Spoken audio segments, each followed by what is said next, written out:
Joining me now is NBC News correspondent Vaughn Hilliard with former President Trump in Concord, and Charlie Sykes, editor-at-large at The Bulwark, and Wall Street Journal White House reporter Sabrina Siddiqui. So glad to have all of you. Vaughn, Donald Trump is set to speak there shortly after DeSantis earlier was asked about the former president and the January 6th issue. And how important is New Hampshire, though, for the two frontrunners? I think you've got some sound of what he had to say, DeSantis. Right. I mean, look, New Hampshire is going to be important for anybody coming out of Iowa, especially knowing that Donald Trump won handily 8 years ago here in the state. And, well, Ron DeSantis may not be in a position to even win the state. To remain competitive, to then go into Nevada and South Carolina is key. But the issue is, you know, Trump aides have told me over the last weeks that he is owning all of the oxygen in the Republican room around the indictments, around the investigations into him. Well, there are a great many folks around the country that don't think they're good for him. At the same time, it is dominating the conversation within the Republican primary. But that's where Ron DeSantis tried to turn that on its head earlier, just down the road from where we are. Take a listen. If this election is about Biden's failures and our vision for the future, we are going to win. If it's about relitigating things that happened 2-3 years ago, we're going to lose. And so I can tell you this.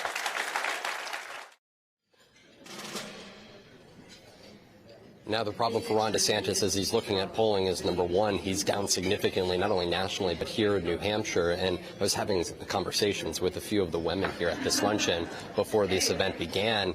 And I asked them about the legal perils that Donald Trump is facing. And as one of the women told me, she goes, well, some people view it as him withstanding tornadoes. She goes, Donald Trump, he is the tornado. And so while Ron DeSantis is trying to make the case for the Republicans to look beyond, there are others that are cheering on that tornadoes. And as you can see from this room, there's a lot of tornado chasers out there still, Andrea.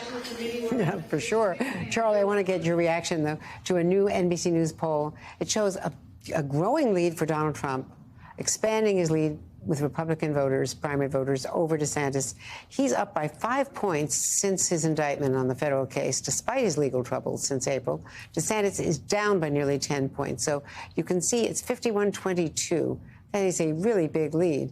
When asked for second choice, DeSantis is at the top, and Senator Tim Scott fares a lot better.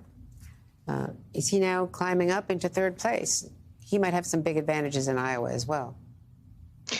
Well, obviously, the situation has some fluidity, but I can't help but think about the Donald Trump's first campaign for president, and after he rolled it out in 2015, he was, his position is far more dominant than it was in 2015, and of course, he went on to win the nomination. Most of the other Republican candidates, with the exception of Chris Christie and Asa Hutchinson and Will Hurd, seem to think that they are going to topple Donald Trump by clinging as closely to him as possible, by not going through him. And I think that that's naive. I don't know how you do this, how you beat somebody without going directly at him. I do think that Ron DeSantis has a very interesting troll, the fact that he has that big sign behind him, restore sanity. Not tremendously subtle, but he's not willing to go further and say, look, this man is unfit. If you listen to the tape, there's no way that we should be putting him back in the Oval Office. So right now, Donald Trump is in a dominant position, and Republicans are engaging in the magical thinking of thinking something else will take them out and that they don't have to do it themselves. But interestingly today, Charlie, on CNBC today, Speaker McCarthy was asked about the impact of Donald Trump's legal troubles. And remember, he went down to Mar-a-Lago after January 6th, after criticizing Trump, and then, swore his fealty, really. Listen to what he had to say. If he's got all these trials and all this stuff overhanging. It makes it complicated, also helps him when... But do you think he could win an election? Could he win an election? Can he win that election? Yeah, he can. You think he can? The question is he the strongest to win the election? I don't know that answer.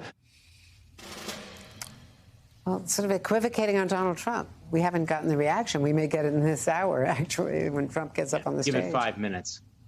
Yeah, give it 5 minutes with Kevin McCarthy. Wait until he gets that cell phone call from Donald Trump and see how fast he reverses course. Because I think we have a pretty good read on what motivates Kevin McCarthy.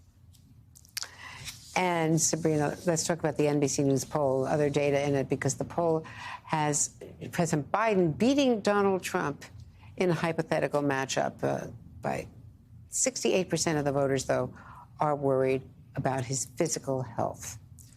What is the White House strategy? I know from talking to them, they're very aware of the age issue.